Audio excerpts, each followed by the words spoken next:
que deu, né? Por isso que as pessoas falam, não, mas 111 devia ter matado mais gente. São uns idiotas, né? Eles não têm noção de como isso funciona.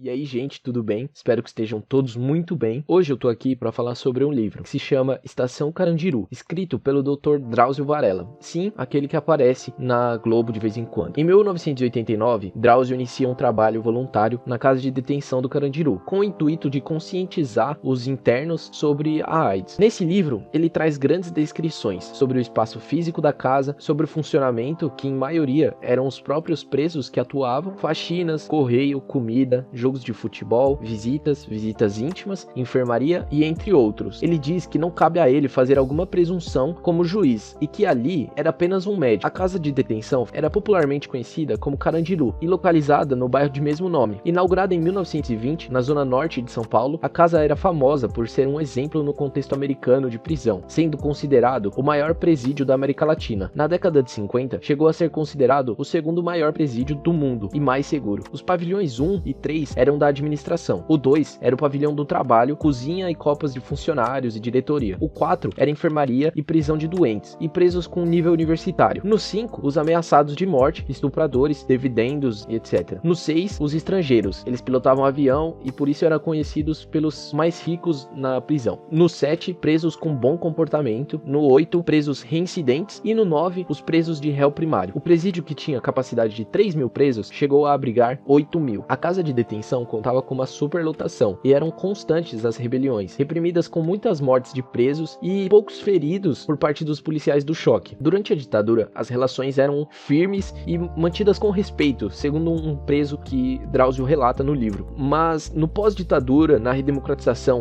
a insalubridade do local ficou mais conhecida, ou seja, dormir no chão com 12 pessoas dentro de uma cela úmida, escura e correndo o risco de algum nóia ter um surto e te matar. Advindo do tempo da ditadura, a administração continuava da mesma maneira. Com o decorrer dos anos, tiveram alguns afrouxamentos pela incapacidade de se administrar e toda a implicação natural de um presídio em um país como o Brasil dos anos 80, 90. O local era um grande barril de pólvora, com uma pólvora difícil de se extinguir caso queimasse, dado que a pólvora estava ligada diretamente a governos e ao famoso populismo punitivista. A casa estava longe de promover algum tipo de reeducação dos presos. Como é dito no livro, os presos procuravam alternativas e muitos conseguiam sair da vida, mas todo o sistema carcerário é montado para não recolher os infratores e reeducar. Na verdade, aplica-se uma lógica muito mais perversa de se alavancar os muros na vida dessas famílias, e muitos retornavam e sabiam que retornariam sem nenhum problema. Na época em que Drauzio se voluntariou, a AIDS era uma epidemia dentro da casa e no mundo. Sem meios para que se fizesse alguma proteção na hora do sexo e com a cocaína injetável, cerca de 100% dos presos há mais de 6 anos na prisão tinham AIDS, segundo uma pesquisa feita pelo próprio Drauzio. Além disso, a tuberculose matava muitos. Locais fechados, escarros, umidade, leptospirose, silicones inflamados em travestis e muitos outros problemas são descritos no livro. Drauzio relata algumas das consultas como se virava sem raio-x, apenas um estetoscópio, sabe? O Carandiru foi o palco do maior massacre em território brasileiro, cometido pela Polícia Militar de São Paulo. O estopim foi uma briga entre os internos numa partida de futebol. Os presos, recolhidos, queriam cobrar as desavenças do outro andar, sem agressões aos funcionários, segundo o próprio ex-diretor do Carandiru. Segundo o mesmo, o evento não foi uma rebelião, e sim uma desavença. Relatos de presos são comuns para se achar na rede, mas o livro é riquíssimo e detalhado. No dia 2 de outubro de 1992, foram mortos 111 internos no pavilhão 9 e nenhum policial sequer ficou ferido, segundo a versão oficial. Existem relatos de que os encarregados de carregar os corpos de companheiros, colegas, eram mortos indiscriminadamente. Os poucos sobreviventes relatam os momentos de horror. Os presos contabilizam mais de 250 mortos, incluindo os que saíram feridos e nunca retornaram. O Estado aceitou, o Estado demoliu e hoje existem pessoas que sequer conhecem essa história. Em 2002, a casa foi parcialmente demolida e em posterior construído o Parque da Juventude, no mandato de Geraldo Alckmin. O processo de apagamento dessas vidas, que jamais serão lembradas por representarem a margem da sociedade, elas representam na verdade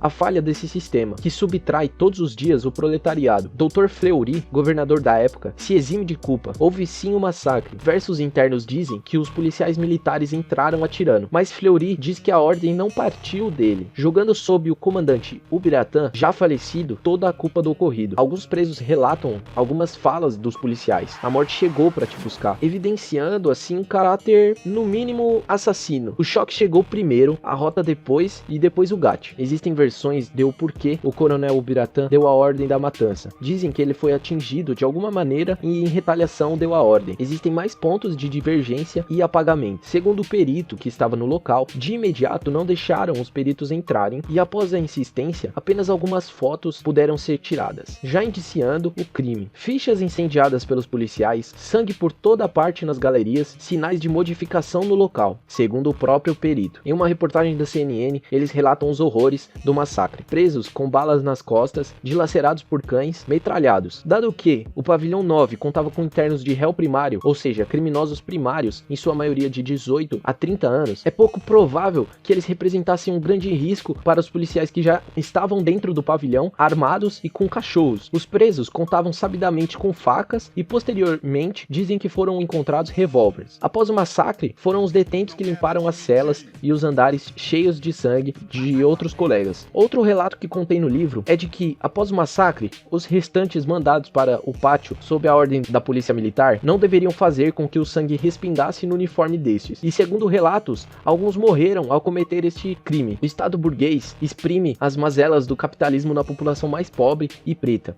O genocídio está exposto. A população periférica não consegue subverter a lógica. São poucos os que ultrapassam. A polícia militar e todo o sistema carcerário, judiciário e legislativo fazem parte de um jogo muito mais perverso do seguro do sistema burguês em essência. A demolição em 2002, ao contrário do que os agentes do governo diziam, não teve avanço algum na história de São Paulo. E vou além, a demolição significa o apagamento do maior crime cometido pela polícia militar do estado. Representava toda a política de genocídio das elites paulistanas com aqueles à margem da sociedade. Representa o apagamento histórico que o estado e o empresarial que participaram desses fatos não conseguem lidar, gerando assim um revisionismo histórico, como vemos muitas vezes com a ditadura, por exemplo. Em 2002, o plano era revitalizar os pavilhões que não foram implodidos, mas em 2005 implodiam os pavilhões restantes que se mostraram economicamente inviáveis. A implodição demonstra a negação desses fatos, sem entender qual o real significado. O campo de Auschwitz, por exemplo, ainda existe, para que saibamos o que ocorreu e superarmos. Os agentes da PM que continuaram na ativa, 2 foram presos por outros crimes e vários outros acusados de N crimes. 20 anos depois, o Dr. Fleury se exime ainda da culpa, colocando a culpa inteiramente no comandante Ubiratã, e que, obviamente, é verdade, porém um crime de coautoria. Ubiratã foi deputado com o número 14.111, 111 em referência ao número de presos mortos. Na data de sua morte, era candidato à reeleição, foi absolvido após ir a júri e condenado a mais de 600 anos. A maioria dos réus, de maior patente naquela época, tenentes coronéis, majores, capitães, figura atualmente no portal de transparência do governo estadual como coronel, o que indica que os procedimentos disciplinares ou não foram concluídos, ou, caso tenham sido, não deram ensejo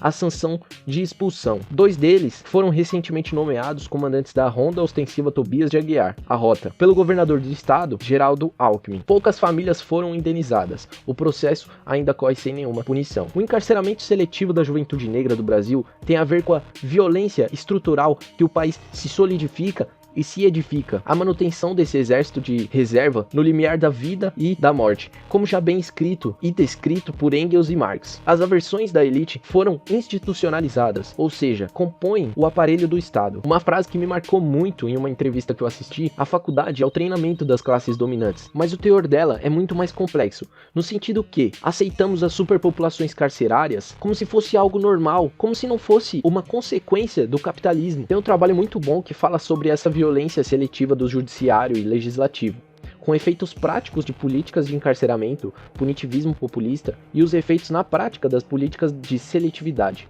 Seria muito bom se vocês lessem. Esse vídeo não deve ser confundido como uma defesa de criminoso. Esses devem pagar pelos crimes, mas também têm o direito à reeducação e, sobretudo, ao direito humano. Mas também devemos perceber a raiz desse problema. Nós devemos entender a situação além do que nos parece. Linkei algumas fontes interessantes. Vale a pena procurar pelos diversos artigos e análises científicas acerca do tema, para que assim possamos ter embasamento além de uma análise crua. Enfim, o vídeo foi esse. Eu espero que vocês tenham gostado mais uma vez e muito obrigado.